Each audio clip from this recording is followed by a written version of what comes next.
अनिच्चावत संखारा उत्पादवेय धम्मिनो उपजित्वा निरुच्छन्ति तेसं उपसमो सुखो।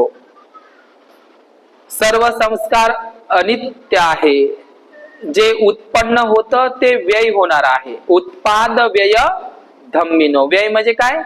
नष्ट होतं। जे जे उत्पन्न होतं ते ते नष्ट होतं, जे जे उत्पन्न होणार आहे ते ते नष्ट होणार आहे, असा त्याचा अर्थ आहे। तथागत बुद्धांचा अनित्यवादाचा सिद्धांत, अनित्य म्हणजे या जगामध्ये नित्य असं काहीही टिकणार नाही, सतत बदलणार आहे, सतत परिवर्तनशील आहे। म्हणून आपण एक छोटी कहाणी म्हणून सुकेशिनीची कहाणी आपण या ठिकाणी आज सुकेशिनी माता या एका स्त्रीची, एका उपासिकेची, तिची बुद्ध धम्म संघावर किती श्रद्धा होती, बुद्ध धम्म संघाप्रती तिची किती निष्ठा होती, तर या संदर्भातली सुकेशिनीची कहाणी आज आपण या वर्षावासाच्या कालावधीच्या निमित्तानं आपण या ठिकाणी घेत आहोत। सर्वप्रथम आपण सुकेशिनी म्हणजे काय, तर सुकेशिनी या नावामध्येच तुम्हाला समजलं असेल सुकेशिनी म्हणजे काय।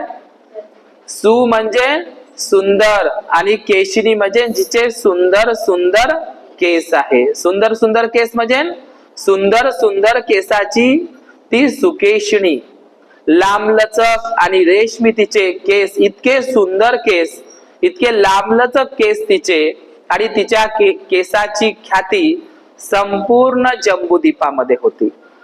समजा आजही आपण पाहतो का नाही, आजही ते वर्ल्ड रेकॉर्ड वगैरे लावतात लोक, जगातील सर्वात उंच म्हणजे मनुष्य कोणता, जे आलमचंदाचं नाव वगैरे आपण पाहतो, म्हणजे जनरल नॉलेज प्रश्नामध्ये। तर प्राचीन भारतामध्ये श्रावस्ती नावाचं एक नगर, आणि या श्रावस्ती नगरामध्ये तथागत बुद्धांनी आपल्या आयुष्यातील 24 वर्षावास केले। महादानी सुदत्त अनाथ पिंडकाच्या त्या जेतवनारामाच्या मूलगंध कुटी महाविहारामध्ये तथागत सम्यक संबुद्धांनी आपल्या 45 वर्षावासामध्ये आणि 45 वर्षावासापैकी आणि 45 वर्षाच्या धम्म प्रचार आणि प्रसाराच्या कालावधीमध्ये तथागत बुद्धाने 25 वर्षावास एकट्या श्रावस्तीच्या जेतवनामध्ये केलेली आहे। आणि या श्रावस्तीमध्येच तथागत बुद्धांच्या या श्रावस्तीमध्येच एक सुकेशिनी नावाची एक स्त्री होऊन गेलेली आहे, सुकेशिनी। तर ही